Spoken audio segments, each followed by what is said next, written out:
A brother has asked a question regarding some Hanafis who don't fast in the month of Ramadan because they are diabetic and they have to take insulin injections during fasting hours. Now remember, first of all, according to the original position of the Hanafis, injections do not invalidate the fast, irrespective of whether they are intramuscular or intravenous injections. The ruling is the same whether the substance is injected into the veins or muscles, if the injection contains nourishment or provides nutrition or medicine.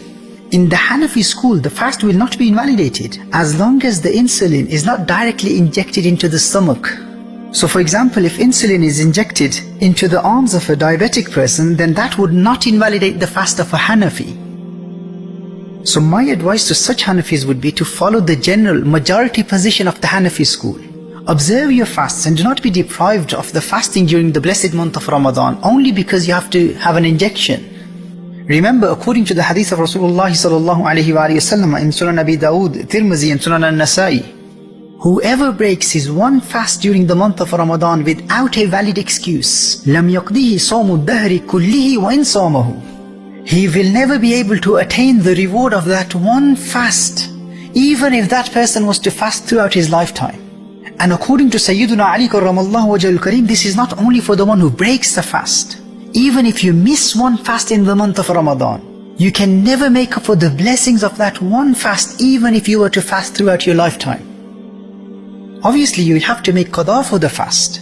That is to fulfill the obligation, but the same reward can never be attained. Undoubtedly, that would be a great loss for a true believer who understands the significance of the fast of Ramadan. So my advice to those Hanafis who have to have an injection in the month of Ramadan during the fasting hours is to continue with the fast.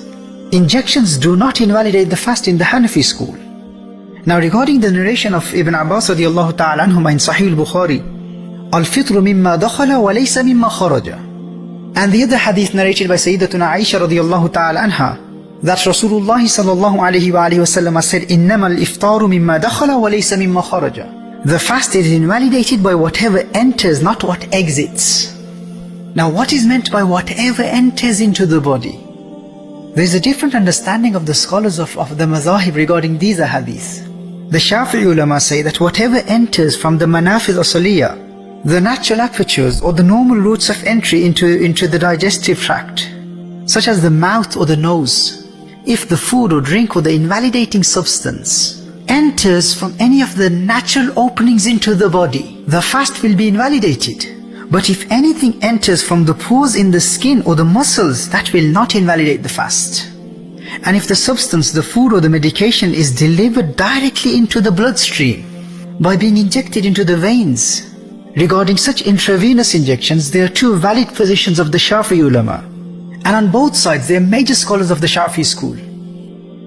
A group of the Shafi'i ulama believe that intravenous injections invalidate the fast.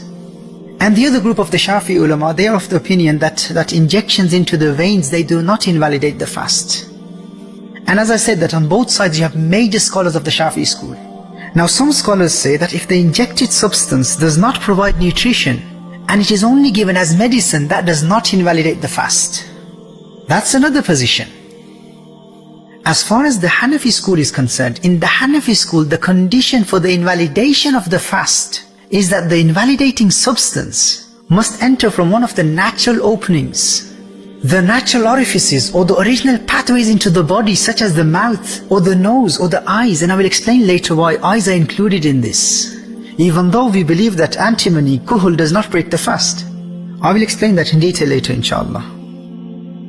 Now according to the Hanafi school, these routes of entry, these manafiz, these pathways into the body, they must also be connected to the digestive tract, which is the throat, the esophagus, the stomach and the small and large intestines. The food or the drink that enters from the manafiz, from one of the natural openings of the body, must reach one of these belonging to the digestive system. So if the food or drink or any invalidating substance enters from one of the routes of entry into the body and reaches one of the organs belonging to the digestive system, only then the fast will be invalidated. And if the invalidating substance enters into the body from such an artificial opening that is not connected to the digestive system, like a drip or an injection into the arm, and the invalidating substance does not reach the digestive system, In the Hanafi school, this will not invalidate the fast. The fast will only be invalidated if the invalidating substance enters from the manafiz, from those pathways which are connected to the digestive system, such as the mouth, which is that manfaz, that natural route of entry, that natural pathway which is connected to the throat, which is part of the digestive tract. So from this we understand that these injections will not invalidate the fast. And this is explained in the Hashiyah of Ibn Abidin alayhi rahmah. It is mentioned in Raddul Muhtar. وَالْمُفْطِرُ إِنَّمَا هُوَ الدَّاخِلُ مِنَ الْمَنَافِذِ لِلْاتِّفَاقِ عَلَى أَنَّ مَنْ اغْتَسَلَ فِي مَاءٍ فَوَجَدَ بَرْدَهُ فِي بَاطِنِهِ أَنَّهُ لَا يُفْطِرُ. What invalidates the fast is only that which enters from the manafiz. وَالْمُفْطِرُ إِنَّمَا هُوَ الدَّاخِلُ مِنَ الْمَنَافِذِ. This is the Hanafi understanding of the ahadith that state that the fast is invalidated from whatever enters into the body.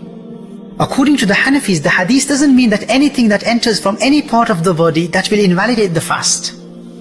Otherwise, if one rubs oil on the body, that also enters into the body from the masamat. The oil enters into the body from the pores in the skin. And it also gives energy to the body, but the application of oil unanimously does not break the fast. Similarly, you will find in the books of fiqh that the sting of a venomous snake does not break the fast. Why? Because the venom enters into the body from an unnatural, a created pathway or a route of entry into the body by the bite of the snake.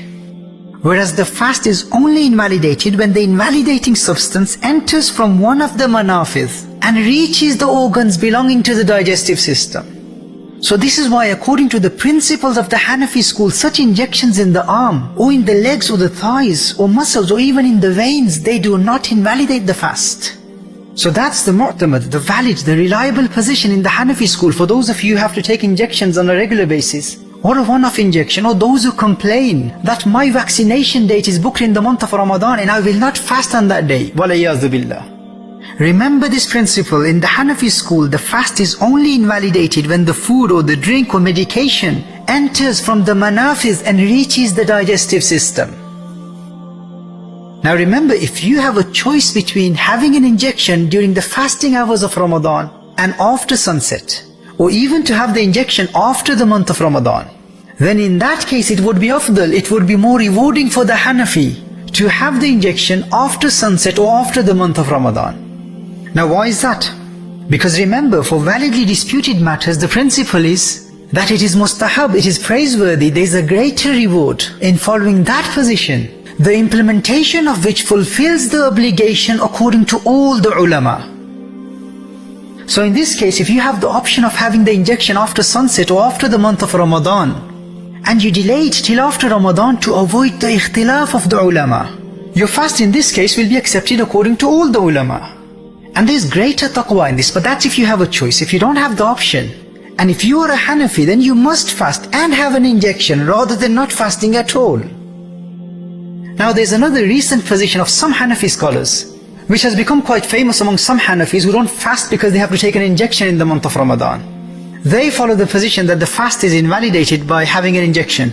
Now some of these respectable Hanafi ulama, they argue that to be given medication or nutrients via injections comes under the same ruling as consuming food and drink. They claim that they see no difference between the two. Remember, when the stomach digests food, the carbohydrate in the food breaks down into glucose. And then the stomach and the intestines, they absorb the glucose, and the glucose enters into the bloodstream. Now some of these Hanafi ulama, they argue that if the same glucose is directly delivered into the bloodstream, this should also break the fast, as this ultimately gives the same result as the food entering from the mouth and going through the process of digestion.